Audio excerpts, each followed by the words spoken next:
been told they're tombs. A pharaoh dies, his body goes in, stone blocks are stacked, the pyramid seals.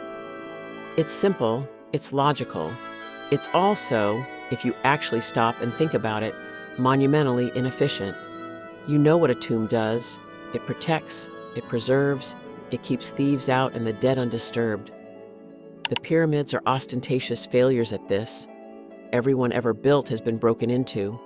The bodies inside have been desecrated, scattered, or lost entirely. The gold is gone. The inscriptions were scraped. If you were an ancient pharaoh and your singular goal was to create a secure resting place, the pyramid is perhaps the worst design imaginable. Yet they built them anyway. For 4,000 years, you've accepted the tomb explanation because it sounds reasonable, it fits. But reason isn't how the past actually works. The past is stranger than your logic allows. Consider the labor. A single pyramid required moving 2.3 million blocks of limestone, each weighing as much as a car. Not over decades, over years, possibly as few as 15. This wasn't forced labor. We know this now. The workers were fed, sheltered, rotated. It was organized, deliberate, massive. What kind of culture pours this energy into preserving one dead person? Not the kind that thinks like you do. You live in a time of efficient burial. Cremation takes hours. Embalming takes days. Death is compressed. It's private. It's quick. You've learned to see death as something to minimize, to process, to move past. So when you look at pyramids, you assume the ancients did the same thing, just with more spectacle. But what if the opposite is true? What if the pyramid wasn't about hiding death or containing it? What if it was about stretching it? Think about the time involved. 20 years of labor, hundreds of thousands of workers, massive logistics. Planning that began before the pharaoh was even dead. This wasn't a quick goodbye. This was an extended conversation with mortality itself. The building of a pyramid was a ritual that lasted longer than many empires. It was a civilization in dialogue with its own transience. And here's what you miss. The people who built these monuments never expected to see them finished. A worker who arrived at age 20 would likely be dead before completion.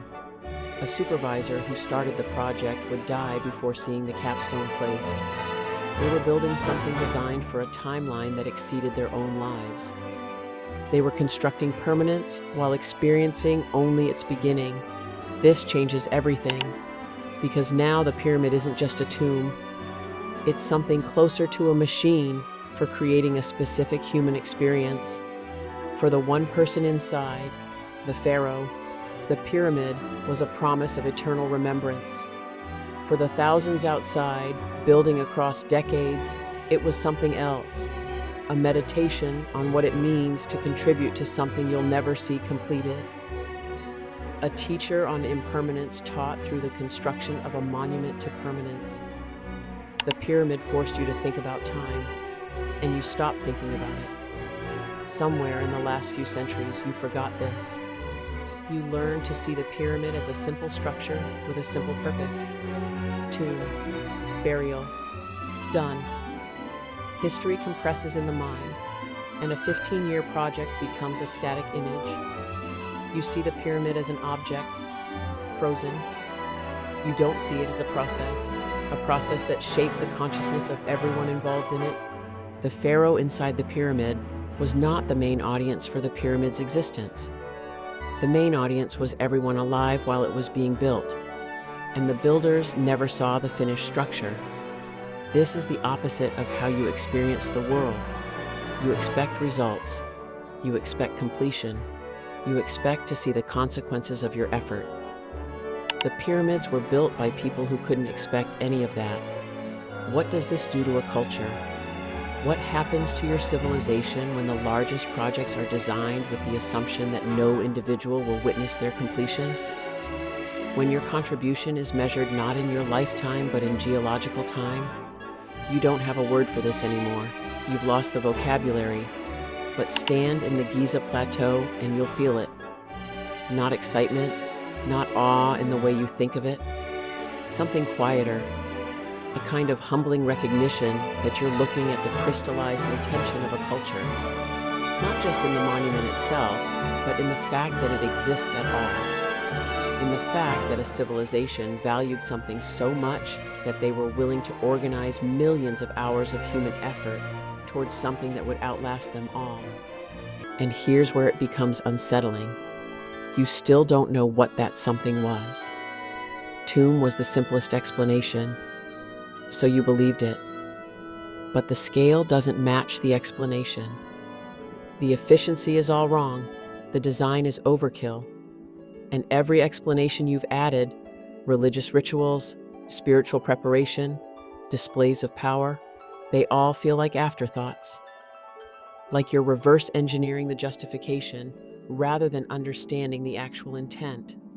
What if the pyramid wasn't primarily about the dead at all? What if it was about time itself? About forcing your civilization to sit with the idea of permanence by making it manifest in stone? About creating a monument that would outlast dynasties, outlast empires, outlast languages, and still be standing there, visible, impossible to ignore. A reminder that you are temporary and the things you build can persist beyond you. That's a different kind of architecture. That's not a tomb, that's a teacher. The Egyptians were obsessed with eternity, not in the way you think, as a spiritual destination for the soul, but as a concept, as something to contemplate, to make real, to understand through the act of building it into the landscape. The pyramid was never meant to preserve the pharaoh's body. It was meant to preserve the idea that pharaohs could make things that would never fall. Except they did fall. They all fell eventually. And you now look at the ruins, the broken corners, the weathered surfaces, and you understand something they couldn't have. That even eternity is temporary. The pyramid is a monument to a lie, but it's a beautiful lie. A lie that's honest about what it is, a human attempt to beat time by building something that makes time feel slow, by creating a scale so massive that your individual lifespan becomes invisible against it. You are looking at a 4,000-year-old machine for perspective, and you've been misunderstanding its purpose for centuries because you still think it's about the dead. You still think it's a tomb, but tombs are built for the people inside them. This was built for the people outside them, for the culture, for the civilization that needed to be forced to contemplate its own transience by participating in the construction of something that would transcend it. The pharaoh inside is almost irrelevant. He's the excuse, not the purpose. Walk into the king's chamber, and you'll see something architects still can't quite explain. The dimensions follow mathematical ratios that seem almost intentional. The angles align with celestial events. The passages create acoustic properties that are more elaborate than necessary for simple burial. Someone, or someones, put enormous thought into something that, according to your explanation, was just a fancy grave. This is the moment you should feel the gap between what you've been told and what the evidence suggests. This is where you should recognize that you're missing something. Because here's the final unsettling part. You're still building pyramids. You're still creating monuments designed to outlast you. Dams, cathedrals, libraries, museums. You're still building things you'll never see finished, as tributes to ideas you hope will persist beyond your death. You're still participating in that same strange impulse to create permanence in a temporary life, and you're still misunderstanding why. You tell yourself it's for legacy, for posterity, for the future.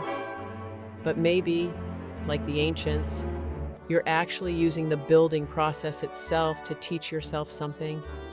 Maybe the monuments aren't really about what they preserve.